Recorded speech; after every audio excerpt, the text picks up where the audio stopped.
ये मैंने तो एक जुमला बताया, अब मुझे बताओ कितना कुरान उल्टा सीधा खींच के पढ़ते हैं। अब बताओ तर्जमा कहाँ जाता होगा, अब खुद बताया। मैंने खाली एक बता दिया और मैंने ऑन कैमरा बताया। ये मेरी बात पूरी दुनिया का कोई गलत साबित नहीं कर सकता, कुरान में है ये। अब मुझे बताए कि जब पूरे कुरान को आप पढ़ोगे तो तर्जमा कितना उल्टा सीधा होता होगा, तो क्यों ना कुरान को सही पढ़ा जाए। तो सही पढ़ने का तरीका क्या है, किसी सही पढ़ने वाले से सीखा जाए। कैसे सीखा जाए ये बात कई मर्तबा बता चुका हूँ, लेकिन आज इस जलसे में और बता के जा रहा हूँ। ये नौजवानों ग्रुप बना लो, 40, 30, 20, 25 लड़के इकट्ठे हो जाओ।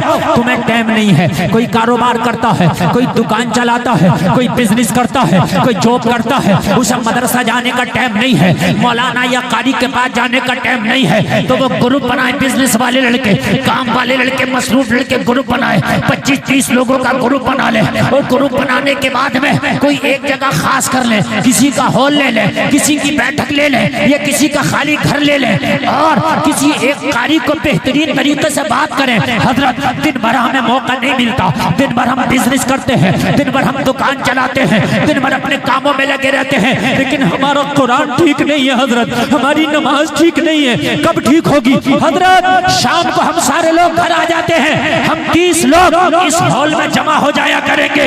आप रोजाना आके हमें यहाँ पढ़ाया करना, हमें कुरान सिखाया करना, हमें नमाज सिखाया करना। और अगर 300, 400 रुपए इकट्ठा कर लिया तो मौलाना का भी, कारी का भी 10 से 15 हजार का नजराना हो जाएगा और तेरा कुरान अच्छा हो जाएगा। वाह वाह वाह, क्या बात है, बहुत अच्छा, बहुत अच्छा, बहुत अच्छा तरीका, बहुत अच्छी बात। कोई जरूरी नहीं है कि हर कारी और हर हाफिज और हर मौलाना मस्जिद में इमामती करे ना, इतनी मस्जिदें ही नहीं है जितने मौलाना हाफिज कारी हैं। तो क्यों ना ये वैकेंसियां जो खाली पड़ी है इन्हें भरा जाए जी, इन्हें भरा जाए। नमाजें याद नहीं है तो आप कोई हॉल, किसी का खाली घर, किसी का खाली मकान, किसी की खाली बैठक करो। अरे यार 500 रुपए महीने का मोबाइल का रिचार्ज करते हो, 50 रुपए लीटर का दूध पीते हो, 7 रुपए यूनिट की बिजली चलाते हो, 100 रुपए लीटर का पेट्रोल खर्च करते हो, तो 500 रुपए यार दीन सीखने के नाम पे महीने पे चले जाएंगे तो क्या हो गया? बहुत अच्छा।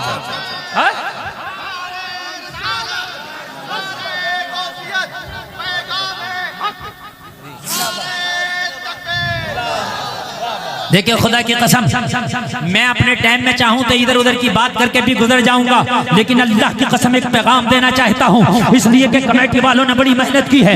इतनी मजमा, इतनी भीड़ रोजाना नहीं जुटा करती जितनी आज इस जलसे के नाम पे आ गई है। तो आज गुलफाम रज़ा क़ादरी से पैगाम लेके जाओ, मरने से पहले अपनी नमाजें सही कर लो, अपने कुरान ठीक कर लो।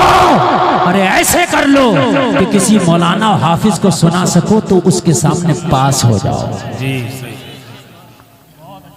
क्या हो जाओ मौलाना हाफिज के सामने। मिसाल के तौर पर भी मैं पूरे मजमे से कहूँ ला भाई अलहम शरीफ सुनाओ तो पूरा मजमा पता है क्या कहेगा? हजरत आपको कौन सुना सकता है, हमारी तो ऐसी टूटी फूटी याद है, हम आपको थोड़ी सुना सकते हैं। तो जब मौलाना के सामने तेरी पास नहीं हो सकती तो मौला के सामने कैसे पास हो जाएगी? क्या बात है, क्या बात है, वाह वाह। समझने की है बात। जब एक मौलाना फेल कर देगा तो फिर मौला कैसे पास करेगा? और ये चल नहीं सकती कि मुझे आता नहीं था, नहीं। अल्लाह ने मौलवियों को, आलिमों को, कारियों को, हाफिजों को इसीलिए भेजा है ताकि तुम्हें दीन सिखाएं। जी। अच्छा दीन सिखाने की बात करो तो पता, रक्षा चलाने वाले भी क्या कह रहा है? टाइम नहीं है। जो दिन भर गाल बजा रहा है वो भी कह रहा है टाइम नहीं। तुझे तो टाइम उस दिन मिलेगा जितनी इजराइल आगा फिर पड़ा होगा चारों हाथ पैर फैलाए हुए, फिर तेरा टाइम ही टाइम होगा। तेरा टाइम नहीं है, टाइम ही नहीं है। अरे भी तू कर क्या रहा है? कितना तेरा टाइम है? क्या है तू?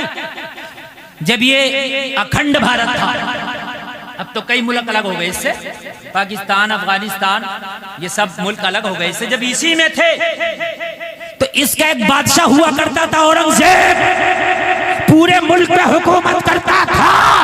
5 टाइम की नमाज तो अलग की बात रही, कभी तहज्जुद भी कज़ा नहीं होती थी। वो टाइम कहां से निकालता होगा? तू ये टाइम नहीं है, गाल बजा रहा है, टाइम नहीं है। दिन भर बग्गी बाग पर टुस्या रहा कर रहा, टाइम नहीं है। बग्गी बाग ऐसे कर रहा, ऐसे इधर रख रहा, उधर रख रहा, तुझे इसमें टाइम नहीं है, बग्गियों में टाइम नहीं है, हैं? दाढ़ियां सफेद हो गई, बग्गी बाग खेलना है। एक तो कह रहा मौलाना पूरे गांव में मेरे बग्गे कोई नहीं बांध सकता। मैंने क्या, और काम कितना बड़ा कर रहा तू, काम कितना बड़ा कर रहा ना तू, है? तुझे तो मैंने कहा अवार्ड मिलना चाहिए। मैंने कहा दुआए कुनूत याद है? तो कहने लगा हजरत ये क्या हो गए? सोच की बात है यार, बग्गे तेरे पूरे गांव में नहीं मान सकता। मैंने कहा ये बग्गे का खेल कितने दिन में आया? कहने लगा हजरत कई साल लगा। मैंने कहा कई साल में तूने बग्गे सीखे? अगर खुदा की कसम नमाज सीख लेता तो 2 महीने में बेहतरीन नमाजी हो जाता। वाह वाह वाह वाह, बेशक बेहतरीन नमाजी हो जाता। और कुछ तो ऐसे ऐसे बेगैरत पड़े मस्जिद के दरवाजे पे खेल रहे हैं, कब्रिस्तान के पास में खेलने, कब्रिस्तान के पास में मुर्दे चीख चीख के कहते होंगे अरे देख लो हम तो आ गए, लेकिन ये जगह वो है जहां तुम्हें भी आना है। बताओ नहीं कहते होंगे?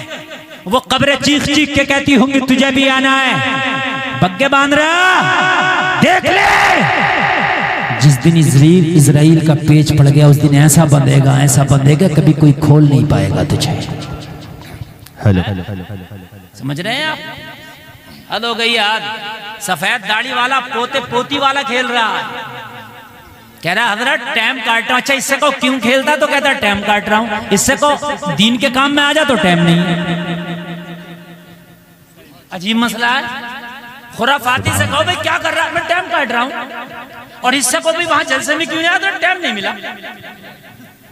अजीब मसला आया है, अजीब मसला है। मेरे भाइयों कान खोल कर सुनो, वक्त को जाये करने वाला खेल तुम्हारे लिए जायज नहीं है। अच्छा ये बताओ बग्गी बाग में ऐसा भी नहीं कुछ एक्सरसाइज हो रही हो? कुछ खेल ऐसे हैं कि उनमें चलो भाई हमारा बदन ऐसा है कि भाई पेट बढ़ रहा है, जिस्म बढ़ रहा है और भागना दौड़ना जरूरी है, तो हम इसलिए खेल रहे हैं कि भागना दौड़ना हो जाए। इस बग्गी बाग में कौन सा भागना दौड़ना हो रहा तेरा? बताओ मुझे, है? इसमें और पेट बढ़ जाएगा। अल्लाह अल्लाह। मैं अपने मौजू पे रहूंगा जो मैं अर्ज कर रहा था। कुरान सीखो, नमाज सीखो, तरीका मैंने बता दिया सीखने का। तरीका मैंने बता दिया सीखने का।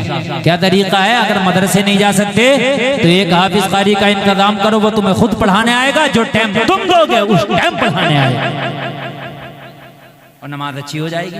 बोलो हो जाएगी कि नहीं हो जाएगी? हाँ, मुअज्जिन भी अच्छा हो, इमाम भी अच्छा हो, होना चाहिए कि नहीं होना चाहिए? हाँ।